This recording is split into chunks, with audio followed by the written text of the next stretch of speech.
that combined will actually let you know that it is not possible for me to sleep with my two eyes closed anymore. So sometimes when people say we don't give access, you can't have this kind of burden and be giving access to phone calls. So obviously, you see in the transport area, they've said it. Lagos, the number of people coming on the Lagos Island Business District every day is 7.5 million people. And then the number of people living on the island is less than 500. That means 7 million are moving and going on a daily basis on road. So what's going on? Something is wrong somewhere. And that's why you see that we need to change the way we do our roads. Then when you look at education, see the numbers there. Because the government cannot provide quality, the government cannot provide for everyone. The bulk of education is being driven by the private sector. Now, the total number of student population in our tertiary institutions in Lagos is just 58,000 people. And then we are churning out almost 500,000 on a yearly basis. So where are they disappearing to? They are not in the university, they are not in tertiary institution. And then there are only 58,000 of them that are in Lagos. So what has happened to the secondary school students? What is the future of these people? Who is talking about them? Where's the issue about education? Few years, we too will leave the stage. Who are the people going to succeed us? Who's thinking about them? Do you understand? So where do you provide for these people that are not being able to go to tertiary institutions? So that's why you see that those things, we need to start looking at our numbers. The truth is this: where you don't pay taxes, we have to go and look for finance on a very expensive scale to be able to reach out to all the social infrastructure that we need to do. So total taxes collected in 2017, 284 billion, as against the expenditure of 800 billion. So who is suffering it? Because when you now go to bond market, you go to commercial finance, it's coming with an interest-induced flow. But you know what?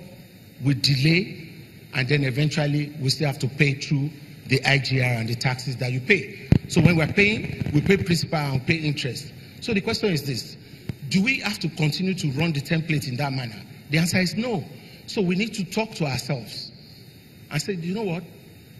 My generation is almost going out. What do I bequeath to that my 5-year-old daughter about the future of this city?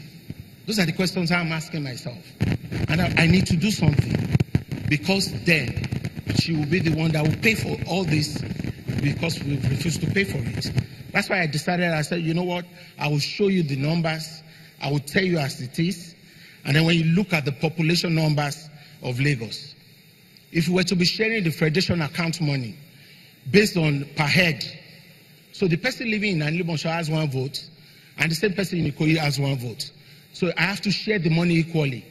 But the reason why the money is not shared equally is that somebody has to take custodian of the resources and find a way to apportion it to various sectors in an equitable manner. Do you want to hear the truth? Capitalism and social justice are not served on the same dinner plate.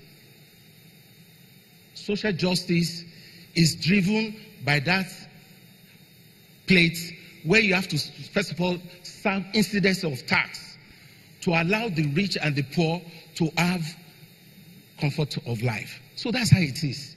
And that's how it is in every other economy. If you want to be capitalist, you have to find a way to take care of the poor. Or else, they will get angry. That's the truth. When they get angry, we don't want the Arabian Spring here. So somebody has to take care of them. And then when you look at the population statistics,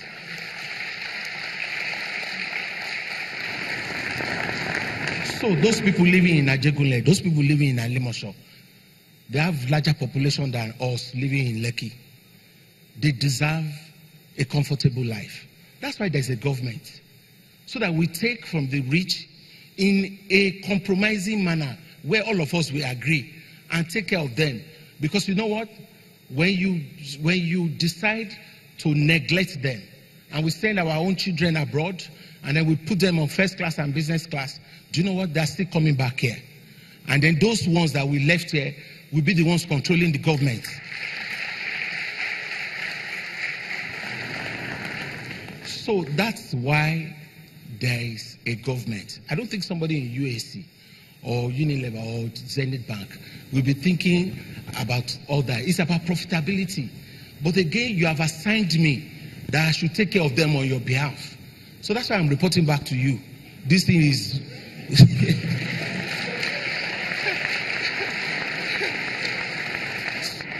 the body is getting too much. I'm getting shorter every day.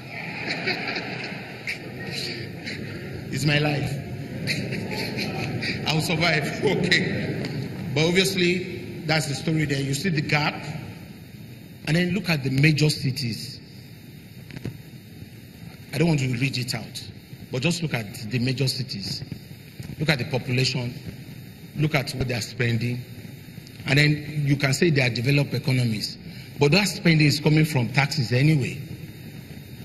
The truth is that if we deepen our investment, we'll be able to get a lot of returns on behalf of the state rather than just, trying to use taxes and all that.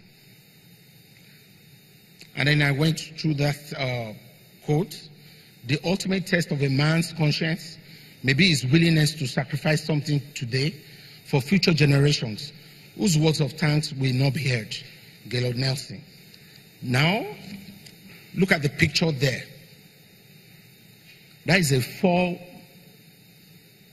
4-layered future road that we already have the design.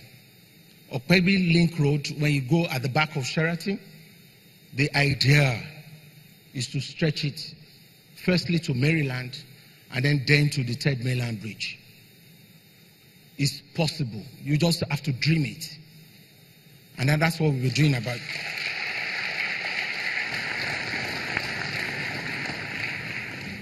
So, in wrapping this up, where are the opportunities?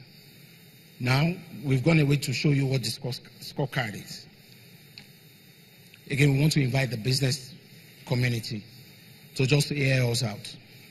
So our philosophy is very clear. We, as a government, we made up our mind. We are just going to be enablers and regulators. We're not businessmen. Our own is to create an enabling environment for you to own this economy. I invite you to come and own the economy. That's what this is all about. My own duty is to enhance the ease of doing business and then strive for solutions that make this state smarter. And that's the whole idea of trying to say we want to be a smarter city. Smarter way to enter buses or to move ourselves from one point to the other. Not this kind of downfall that you are seeing everywhere and Okoda. And then when we try to say we're trying to introduce top-class mobility system, these poor ones and the ones that cannot afford cars, they deserve comfortable movement. And the truth is this: when you start hearing people like NGO and some other stuff, we should leave them. Is it an ideal thing for competitiveness? The answer is no.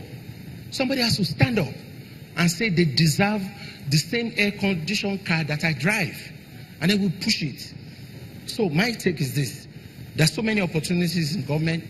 We are not businessmen. If you say you want land that has social and a project that has social impact that will touch more lives, we can give you the land and make you to do a deferred payment to us. The bottom line is this: you increase our GDP, you create jobs for our people, then the taxes increase, then I use it for social infrastructure. It's a win-win.